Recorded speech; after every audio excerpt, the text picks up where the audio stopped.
Bismillahirrahmanirrahim. Tarjuma İngilizce. Before entering the text, I am grateful to the cooperation of ChatGPT versions and the respected websites R.P.S.I, Afghan Moj, Mashal, Jamigor, Javidan, and Homayun. Another open letter from Mohammad Osman Najib, founder of the religious philosophical school I Do Not Know More Than This. This time addressed to the people of America. I come from the land of pain and sorrows and suffering. I carry the heavy burden of pain for the nation, a pain heavy that weighs the sky. I am the voice of the tired, silence of fear, terror. Every moment. In the name of the Taliban against Tajiks in our country. I shout to you from amidst the streams of those stolen rivers of blood. I inform you about those American women who, for their personal interests, support traitorous husbands against their own country, like Mrs. Khalilzad or Mrs. Moheb and hundreds of other American women. Remember, their children will never be Americans. From their father's side, they are Afghans, Pashtuns, members of a tribal system that values the tribe's interest billions of times more than the motherland's. Their fathers, under the mask of friendship with America, England, or Europe, only think of strengthening their Pashtun and Afghan interests. Can you show me one outstanding academic, political, scientific, university, economic, or commercial service of Zalmay Khalilzad to America? You who continuously pay taxes, work hard, and do not rest peacefully in your country, has the life savings of one of you ever been spent by thousands of dollars? You work so that Khalilzad becomes richer because you remain silent and do not question your politicians. Do you know Khalilzad's fortune today is hundreds of millions of dollars? Although he has been a diplomat, interpreter, servant of the gates of the White House courts from Bush Sr. to today, how did he acquire all this wealth? Do you prefer that because Mrs. Khalilzad's wife, is an American, she has the right to steal all assets and wealth from or in your name? You who work for justice, equality, balanced distribution of power, wealth, learning, and merit-based citizenship, why do you allow one of your own, through a non-American spouse, to steal all your assets? These very people, by committing inhumane acts on indigenous people of countries like the Great Khorasan of yesterday and the small Afghans of today, cause your unwanted disgrace worldwide. You who make history, why do you forget it or deliberately ignore it? I give you an example from the rise to fall and fall to re-rise of the Taliban. Ask your statesmen and stateswomen why they misuse your emotions, beliefs, and feelings. I have one question for you. Can a white garment once stained with color ever be whitened again by washing 1,000 times? If you do not remember, I remind you, Mr. Trump, during his first presidential term and candidacy, said Khalilzad is a fraud. BBC reported on June 24, 2020. John Bolton, former US National Security Advisor, in his memoir repeatedly mentioned Trump's frustration with Afghanistan and peace talks with the Taliban. Bolton wrote, "I heard he is a fraud, though we need a fraud for this task." The world and neutral analysts believe Khalilzad is the cause of successive US failures in Iraq, Syria, Lebanon, and Afghanistan.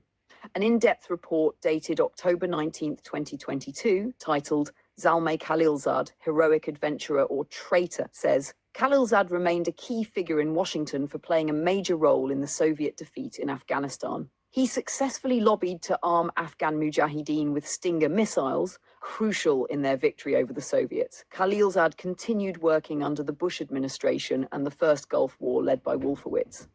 Besides confirming these views, as I said earlier, I consider Khalilzad the cause of America's disgrace and failure, from Bush Sr. to Bush Jr., Obama, Trump, Biden, and again Trump. For example, why is America now seeking its stingers that, on Khalilzad's advice, were used against our people? In the 1980s, when the sun was setting, I was a committed adolescent and wrote a book called Stinger, America's Gift to Kill Us. Khalilzad's advice was superficial, unscientific, geopolitically uninformed, and ineffective for the US, except for a few cases. Receiving these weapons from the Mujahideen was a remarkable achievement for our government and also revealed technological secrets of the time. This is the result of Khalilzad's betrayal of you, who trusted him. You also heard Trump say in his first term that he hated Khalilzad very much. True, politics and politicians are innovative. But what achievement did Trump's innovation regarding Khalilzad and the failed peace process with the Taliban produce? Experts know that negotiations with the enemy are a mask to hide failures and defeats. No power shows kindness to opposition except to display its invincibility. Trump secretly appointed Khalilzad as a representative to negotiate with the Taliban in Doha, where years earlier, on Khalilzad's advice, the US began a surrender process to the Taliban. Dear Americans, do you know the prisons of American politicians and soldiers in my country and Guantanamo were not, as media showed, places for criminals? They were agreements to destroy the life fabric of a weak country named Afghanistan. Today's rulers are apparently yesterday's Guantanamo prisoners. Remember, Obama repeatedly promised from 2013 to close Guantanamo, but never acted. Obama announced his plan to close Guantanamo, but due to Republican opposition, the plan failed. Prisoners were to be moved to secure US prisons. Dear American citizens, you clearly see from your president's statements how they misuse your emotions to steal votes, money, hopes, and pure hearts, and then forget them after gaining power. Obama declared Guantanamo against American values, but did not adhere to those values. The excuse for Obama's failure was Republican opposition, which means ignoring your national values. Was not Obama's deception a big lie? You know your laws better than me. Why didn't Obama implement his promise on his first day via executive order? If he did and courts or Congress rejected it, he would be free from broken promise accusations. I like Trump's decisiveness. I know American politicians and powerful military destroyed and uprooted my country. The billion-pound nail of destruction was hammered in Doha by Trump to crush my nation and country with a stronger hammer. You know the pain of genocide and unequal wars in your own history, but you chose reconciliation wisely. Politicians and militaries of your country and England never allowed many countries, including mine, to become one nation and people. Trump of the 21st century America, with a fiery hammer, is one of the most destructive symbols for my country, riding with Khalilzad.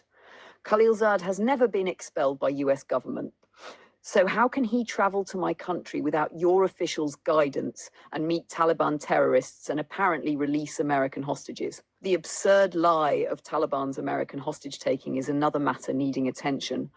What is Khalilzad's role in this official irresponsibility, or his recent support of Taliban deputies' Eid statement? Anyway, though I harshly criticize Trump, I appreciate his decisiveness in fulfilling promises, even if I am a hard critic of his politics. When Trump gains power, he fulfills promises exactly and signs every order openly to the media. This is a strategy. Trump knows many decisions contradict American commitments and values, and judicial powers intervene to restrain him. For Trump, what matters is decisiveness in fulfilling his commitments. Honorable American people, I believe you know better what the Doha surrender meant. Why do your politicians and powerful military always deceive you and you believe their lies with kind hearts? Dear Americans, I think why your politicians overlook a great nation in my country and assign Khalilzad, the hungry wolf of Tajiks and non-Afghans, to play with their destiny and release the chain to let its thorns graze non-Afghan flesh. Woe to the day when sheep are entrusted to jackals and vultures to guard them. Khalilzad is dangerous, even to Tajiks of my country, and Americans must know. Trump is a clear enemy who openly declares his enmity, but Khalilzad types are disguised enemies creeping inside every American's heart like a snake.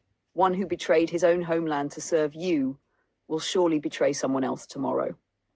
This is part of my view on the foolish words of the Pharaoh of the 21st century. Now, dear reader, you read this on the 52nd day of Israel's genocide in Gaza, supported by England, Europe, and America, and the 4th day of ceasefire agreement.